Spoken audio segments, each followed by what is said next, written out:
oftentimes, irrespective of the time frame we're trading, we're indirectly catching just one candle of a certain time frame. So if you take trades on the 15 minutes time frame, there's a higher tendency that you're catching just a daily candle or just a single 4 hour candle. And for me, realizing this is very essential. So what I started doing is focusing on the closes and the message that each candlestick is trying to tell me in the long run.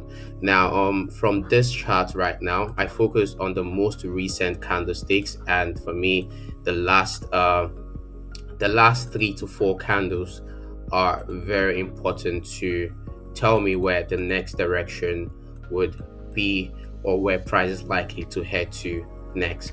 Now, right now, what we can clearly see from current price action is the fact that we have a low over here. We do have a low over here. I would go ahead and mark this to be the low point. And then we have a market structure shift. Of course, you can see if we start from here, let's start from here. This is the high point, and this would be marked as our price high. And from that level, we saw a lower high. Of course, you can see that this candle over here never violated this high point at this level. So that means we have a lower high structure. Now, the next thing to keep in mind is the fact that the next candle as well created another lower high.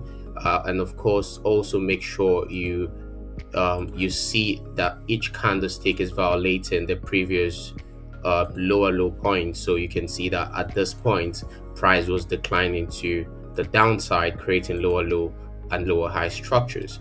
Now, for the first time, we have a break of structure over here, a market structure shift, as some would call it. Let me just go ahead and mark this. Your MSS. Of course, you can see that because it's really closed in. Let's drag this over here. Now, of course, we have our MSS over here because for the first time we have a nice candle closing above structure, and this created a higher low.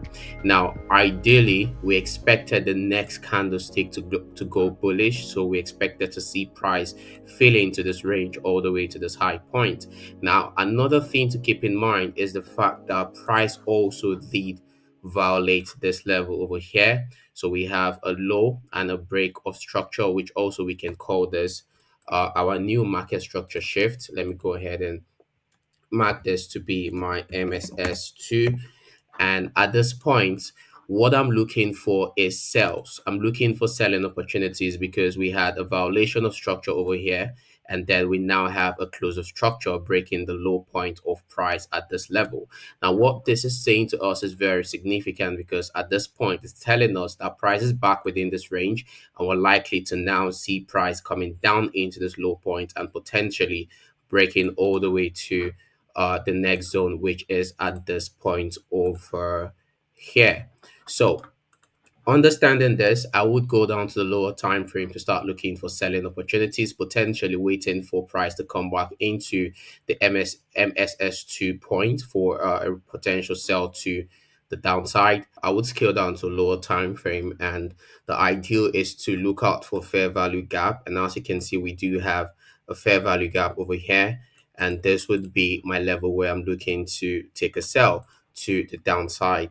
Now, of course, if we drag our feet from the start of the trend all the way to the end, you can see that the fair value gap does fall within the 51% range and the 71% range. And for me, this is a high probability setup. So what I'm going to do right now is I'm going to put my pending sell within my fair value gap range, and then have my stops just above structure. Sometimes I love to have a tighter stop loss. I always have double entries because there are times where you want to grab like a huge risk to reward. So over here, this would be a 1 to 6, and then another entry would be setting my stop loss above structure. Above structure would be over at this point here, and then go for a 1 to 3 or a 1 to 2 as we have at this point. But like I said, we're expecting price to break this range. So my second entries always have an extended SL point, take profit point, because I believe that if price comes within this level, if we're meant to maintain structure, then price should break below this low point and continue downside all the way to the next range. So let's see how this price would play out. Let's see how.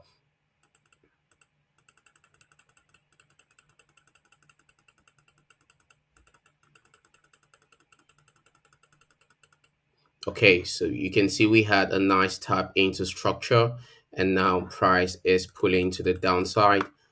Let's see if we're gonna hit take profit on the 1 to 6 breaks to reward.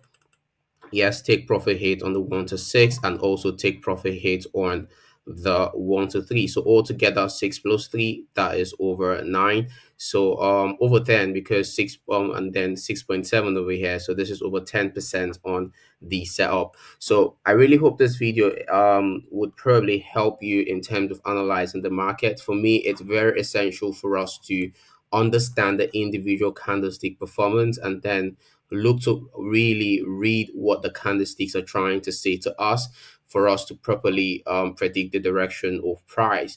So I really hope this video has been helpful to you. If it has, please subscribe to the YouTube channel. I would keep moving on. I would try to make more contents like this, so we can help each other grow over time. So make sure you subscribe to the channel and expect my next video in the next couple of days. Bye for now.